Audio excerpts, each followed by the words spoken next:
Good morning, students. So today we start with session 3 of the lesson Control and Coordination. Now students, in the previous session we had studied about the central nervous system, that is the brain and spinal cord. Now in that we studied about the functions of brain. Then we learnt about the spinal cord and how the spinal cord is protected. Now in this today's session, we will study about the function of spinal cord. And the function of spinal cord is reflex action. So now let's go to define what is reflex action. Now reflex action. Reflex action is a sudden, automatic, involuntary response to a stimulus. Now, like for example, you are going to touch a hot iron. In that case, are you going to keep your hand there for a long time? No. As soon as you're going to touch a hot iron, you're going to withdraw your hand from there. It's going to be, the withdrawal of the hand is going to be sudden. It is going to be automatic. It is going to be an involuntary response to a stimulus. What is a stimulus here? The hot iron box is the stimulus here. Correct. So what is reflex action? Reflex action is a sudden, involuntary reaction of the body in response to a stimuli. Okay. Now let's study about reflex action in detail.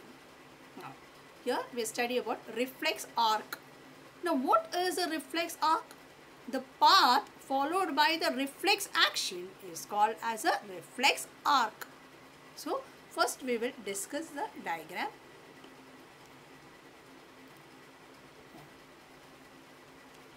So students, here can you see this is a stimulus? A person is touching the cactus. So when the person is touching the cactus, the spines are pricking him. Now the pricking of the spine is detected by the receptors which are present in the sense organ. Here the sense organ is the skin. So the receptors will take up the stimulus. After the receptors which are present in the sense organ taking up the stimulus, they will pass on the stimulus to a neuron which is called as a sensory neuron. Can you see, this is a sensory neuron. So the sensory neuron is taking what? The impulse from the sense organ and it is bringing it to your spinal cord. Can you see here, it is bringing it to the spinal cord. So this is your spinal cord. Okay. Now in the spinal cord, I'll just enlarge it once again. In the spinal cord, can you see a very small neuron which is called as a relay neuron? As the name itself suggests, relay neuron. So it is responsible for relaying the signal between a sensory neuron and a motor neuron. Okay. Now here the relay neuron is present in the CNS. That is, here it is present in the spinal cord. Now sometimes certain reflex action requires the intervention of the brain. In that case, the relay neuron will relay the message to the brain too. Now after the relay neuron, the next neuron you are going to study is the motor neuron. So students, can you see the motor neuron here? See, from the spinal cord, here one neuron will start. This is your motor neuron. Now the motor neuron will take the impulse from the spinal cord to an effector organ. Okay, so here this is your motor neuron. It is bringing the message to an effector organ. Now what is the effector organ here? Effector organ here is the muscle. And what is an effector organ? An organ which shows the response is called as an effector organ. Now what is the response shown by the muscles here? Now students, here in this upper part, you can see the length of the muscle. Here it is long. The muscle fibers here are long. But here you can see the muscle is shortened. Now why are we having such long muscle fibers here? Now that is because here the muscles are in the relaxed state. After taking up the stimulus, what is happening to the muscle? The muscles are undergoing contraction. So when the muscles are undergoing contraction, what is happening? A response is taking place. What is the response you are seeing here? That is taking the hand away. So you can see that the injured finger, the hand, they are it's taken away from the site or stimulus. Okay. Now, so what is an effector? An organ which shows a response will be an effector, and here the effector which you have learned is about a muscle. Okay. So students, here this is a diagram of a reflex arc. So in short, you have seen that the reflex action is passing through a particular path, and the path followed by the reflex action is called as what? Reflex arc. Okay. And what are the components of the reflex arc? The components of the reflex arc is what? Receptors, the sensory neuron, the relay neuron, the motor neuron, and the effector organ. Okay. So now quickly we will read what has been written here.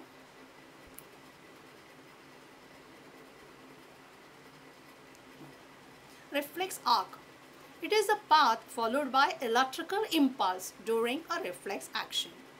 The impulse travels from the receptor to the spinal cord of brain. It is processed there and the information is brought back to the concerned muscle to carry out the action. Okay, so this is nothing but reflex arc. I suppose all of you remember what is a nerve impulse. I had told you it is a mode of transmission of message. In a nerve, you call it as a nerve impulse. We have discussed it in this first session. Now, components of reflex arc. First one, receptors. They are present in the sense organ. They receive the stimulus from inside or outside the body. Sensory neuron. These neurons receive the signal from the sense organ and transmit it to the CNS, that is the brain or spinal cord. Let's go to the next part. Relay neuron. This neuron relays the signal between the sensory neuron and motor neuron. They are present in the CNS. Motor neurons. This neuron transmit the signal to a muscle or a gland. So in this diagram, we saw that it is relaying it is transmitting the message to a muscle. Okay. At the same time, an effector organ can be a gland also. Now, when is a receptor organ a gland? Now, that is you are sensing your favorite food and you are hungry. So, what happens? Your mouth will start watering. So, here the effector organ is nothing but the gland. Now, effector organ. Effector organ is an organ which shows response to the stimulus. Stimulus will be like sensing the aroma of your favorite food, or the contraction of the muscles to withdraw your hand from the site of stimulus. So, we just enlarge the diagram once again. Students, you can see these are the receptors: sensory neuron, relay neuron, motor neuron, and effector organ. Okay, so I hope you are clear.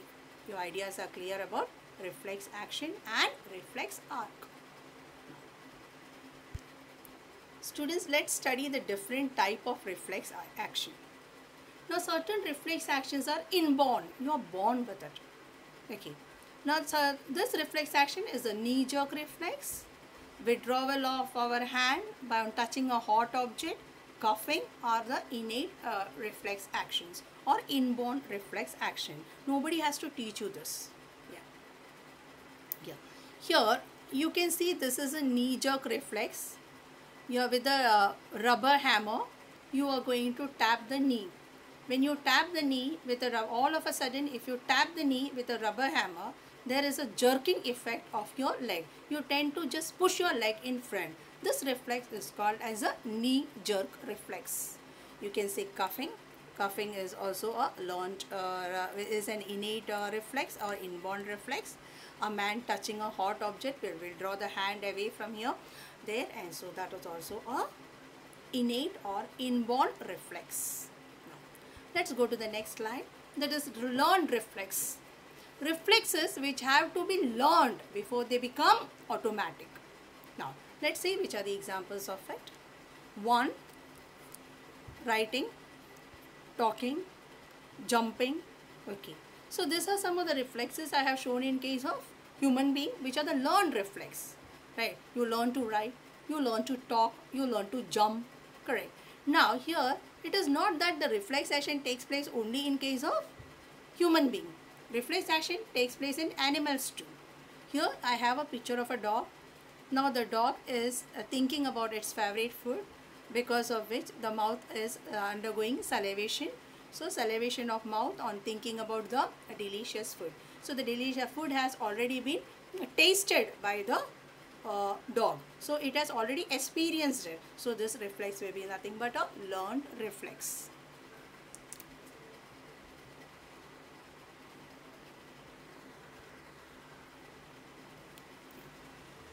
So we have completed with a reflex action. Now and reflex arc. Now students, in the reflex arc you saw what is an effector organ. An organ which shows the response is called as an effector organ. And we studied that an effector organ is usually a muscle or a gland. Now here we will study about the muscular movements and nervous control. Okay. I think you are familiar with this diagram here. This we have done in the first session too. Now students, this is a motor neuron. You know that it relays the message from the relay neuron to that of a muscle. Now here this is a muscle cell. Now muscle cell is internally made up of proteins, and those proteins are also in the form of filaments. And the two filamentous proteins which are present in a muscle is an actin and myosin. Actin and myosin are two filamentous proteins which are present in the muscle. Okay. Now here you can see this is the axon of a motor neuron, and it is innervating a muscle. But you know that always there is a microscopic gap which is called synapse, and the synapse is bridged by a chemical which is called as a neurotransmitter. Okay, so this is a motor neuron. It is innervating the muscle fiber. Okay, this we have already discussed in session 1. So now let's see here. Muscle tissues have special filaments made up of proteins, and this filaments are name of the filaments are actin and myosin. When a muscle receives a nerve signal, a series of events is triggered. There are a series of events, like there is a release of calcium ions, okay, which you will study at higher standards. Now let's see what happens the next part and how a muscle will undergo contraction. So to show the contraction of the muscle, now students, as I mentioned before, it is made up of two filamentous protein, actin and myosin. Now students, this one, the blue colored one is the actin, whereas the red colored one is the myosin. So actin, myosin filaments you are seeing. Now this is diagram 1 and this is diagram 2. Now can you see in the diagram 1 the length of the muscle is long, correct? Now but that is because it is in which state? Relaxed state. Now what is happening when the muscle is undergoing contraction? When the muscle is undergoing contraction, don't you feel these fibers are coming closer? It is sliding and it is coming closer. So the contraction of the muscle is explained by a theory called as a sliding filament theory, which again you will study in a higher standard. Okay, so now see here. So when a muscle is undergoing contraction, it results in actin and myosin filament sliding towards each other. That is how a muscle will undergo contraction. Contraction in a muscle brings about the movement of a related organ. And the organ which we saw in the reflex arc was hand. We were withdrawing the hand because the muscle was undergoing contraction. So students, we have completed with muscular movements and nervous transmission. Now let us come to this chart now. So this will give you an idea of reflex action as well as a muscle contraction. So information is collected by the nervous system by means of sensory nerve, because it is sensory nerve which is connected to your receptors, and sensory nerves will transmit it to the central nervous system. In the central nervous system, the information is processed. The decision is made by the central nervous system. It is passed on to the muscle. The muscles will undergo what? A change in shape because of the arrangement of protein filaments, that is actin and myosin. And by means of the sliding filament theory, these muscles will undergo contraction. When it undergoes contraction, the size of the muscle is going to shorten and an action is seen, that is taking away your hand. So I hope you have understood now about reflex action, reflex arc and contraction of muscles. Now let's go to the next part. Next part, so students, we have completed with central nervous system, brain and spinal cord. We have studied the functions of brain and we have studied the function of spinal cord. That marks the end of your central nervous system. Now peripheral nervous system, we have discussed about it before also. Now peripheral nervous system. Peripheral nervous system is made up of the cranial nerves as well as spinal nerves. There are 12 pairs of cranial nerves and 31 pairs of spinal nerves, which constitute your peripheral nervous system.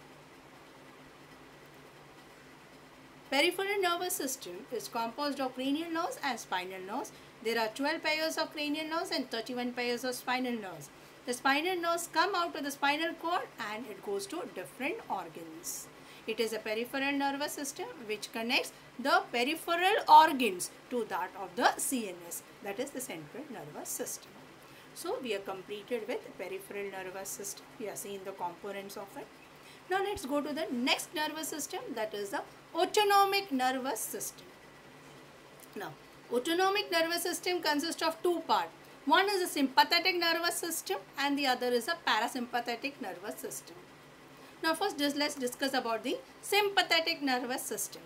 Now the sympathetic nervous system is active in a person when a person is doing some strenuous work, like a strenuous exercise you are doing, or you are being chased by a ferocious animal. At that time what happens? Your heartbeat increases, your respiratory rate increases, your body requires more oxygen, your body requires more energy to run. At that time, which nervous system is acting on your body? The sympathetic nervous system is acting on your body at that time. So, let's see. Sympathetic nervous system. This part of the nervous system fastens the activity of an organ as per the need. For example, during running, there is an increased demand for oxygen by the body. This is fulfilled by an increased breathing rate and increased heart rate. The sympathetic nervous system works to increase the breathing rate and heartbeat. Is it clear? So this is regarding the sympathetic nervous system. To complement the sympathetic nervous system, we have another part of autonomic nervous system which is called as the parasympathetic nervous system. Now this parasympathetic nervous system will be functional under a condition of rest. Like for example, this man is resting on a chair, okay, or another example of resting is sleep, okay. So in that case what is happening? Your heart rate is in the normal rate heartbeat you will get, normal respiratory rate you will get, okay. So at that time when you are in rest, at that time which nervous system is acting on your body? The parasympathetic nervous system is acting. So parasympathetic nervous system. This part of the autonomic nervous system slows down the activity of an organ and thus has a calming effect. During sleep, the breathing rate slows and so does the heart rate. This is facilitated by the parasympathetic nervous system. It can be said that the parasympathetic nervous system helps in conservation of energy. So when you are undergoing meditation, at that time which nervous system is acting on your body? The parasympathetic nervous system. When you are in a deep sleep, at that time again which nervous system is acting on your body? The parasympathetic nervous system. So these are the two situations in which the body is undergoing a rest. Okay. Now the sympathetic nervous system complements the parasympathetic nervous system to maintain the normalcy of the body. So students, we have completed with autonomic nervous system. Now let's go for the assignment questions. Students, what is a reflex action? Sudden, automatic, involuntary response to stimulus is called reflex action. What is a reflex arc? And explain the components of the path followed by the reflex action is a reflex arc. Components: unireceptors, sensory neuron, relay neuron, motor neuron and the effector organ. Now next question, explain how muscular movements are under the nervous control. So there you have to say that the muscles are made up of filamentous protein. The name of the filamentous protein is actin and myosin. they will undergo contraction by a theory that is a sliding filament theory to explain it. Okay, so the size decreases and a response is brought about. Okay, so that's all for today. Thank you.